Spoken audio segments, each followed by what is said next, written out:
समाज में छिपी सच्चाइयों की गाथा, सावित्री की कहानी। भारत के एक छोटे से गांव में सावित्री नाम की एक महिला रहती थी। उसकी उम्र करीब 45 साल थी। सावित्री एक मेहनती और आत्मनिर्भर महिला थी, जिसने अपने पति के निधन के बाद अकेले ही अपनी बेटी अंजलि का पालन पोषण किया। अंजलि अब 20 साल की हो चुकी थी और उसकी शादी एक अच्छे परिवार में हो चुकी थी।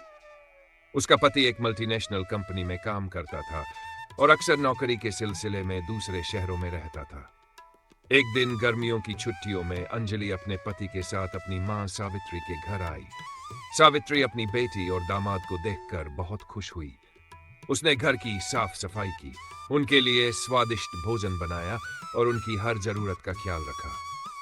सावित्री के इस व्यवहार से अंजलि का पति प्रभावित था, लेकिन उसने एक अजीब आदत पर ध्यान दिया। हर रात सोने से पहले सावित्री एक सरसों के तेल की बोतल अपने सिरहाने रखती थी। पहली नजर में दिखने वाली आदत पहले दिन तो दामाद ने इसे नजरअंदाज किया, लेकिन जब उसने ये आदत रोज देखी तो उसे जिज्ञासा हुई। उसने सोचा, सासू माँ रोज इस तेल की बोतल सिरहाने क्यों रखती है? क्या ये किसी धार्मिक परंपरा का हिस्सा है या इसके पीछे कोई और वजह है? दामाद की बेचैनी, इस बात की सच्चाई जानने के लिए दामाद ने ठान लिया कि वह इस रहस्य का पता लगाकर रहेगा। उसने छत पर सोने का बहाना बनाया ताकि वह रात में सावित्री की गतिविधियों पर नजर रख सके। कुछ दिन तो सामान्य रहे, लेकिन एक रात लगभग 2 बजे के करीब दामाद ने देखा कि सावित्री चुपचाप अपने बिस्तर आई और घर से बाहर निकल गई। रहस्य का पीछा, सावित्री को जाते देख दामाद ने उसका पीछा किया। सावित्री घर के पास एक सुनसान जगह पर गई, जहां एक पेड़ के नीचे एक अधेड़ व्यक्ति पहले से उसका इंतजार कर रहा था। दोनों ने पहले बातचीत की, फिर उनके बीच ऐसा व्यवहार हुआ जिसे देखकर दामाद स्तब्ध रह गया। उसे समझ आ गया कि सावित्री का इस व्यक्ति से गहरा संबंध है। समाज का छिपा चेहरा, दामाद ने देखा कि दोनों व्यक्ति इस तरह का व्यवहार दोबारा एक विधवा का अकेलापन था या समाज में महिलाओं की दबी हुई इच्छाओं का एक पहलू।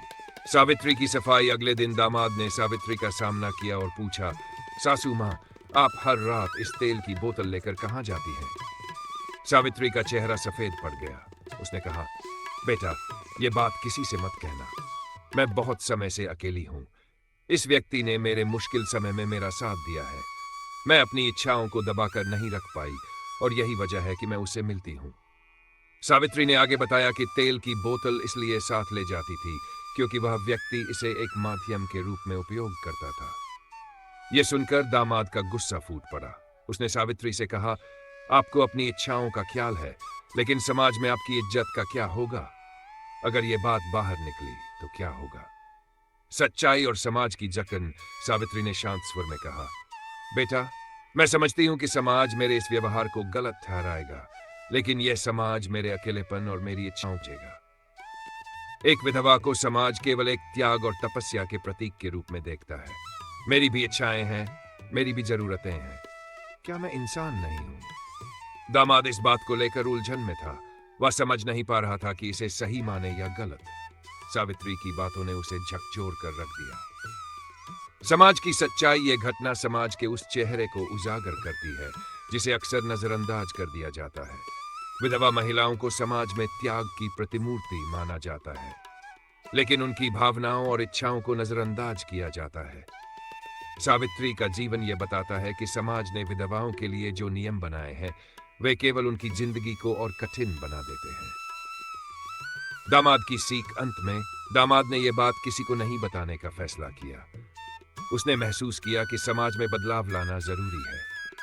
उसने सोचा, अगर हम अपनी सोच को बदलें और महिलाओं को उनके जीवन का अधिकार दें, तो समाज में ये छिपी सच्चाइयां सामने नहीं आएंगी। निष्कर्ष, ये कहानी न केवल सावित्री की है, बल्कि उन तमाम महिलाओं की है जो समाज के नियमों की वजह से अपने जीवन को अधूरा महसूस करती है। यह हमें सिखाती है कि समाज को अपनी सोच बदलने की जरूरत है।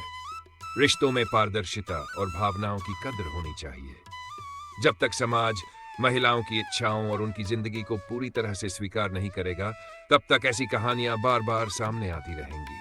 इसलिए सावित्री की कहानी एक संदेश देती है, आत्मनिरीक्षण करें, समाज को बदलें और हर इंसान को उसके जीवन का अधिकार दें।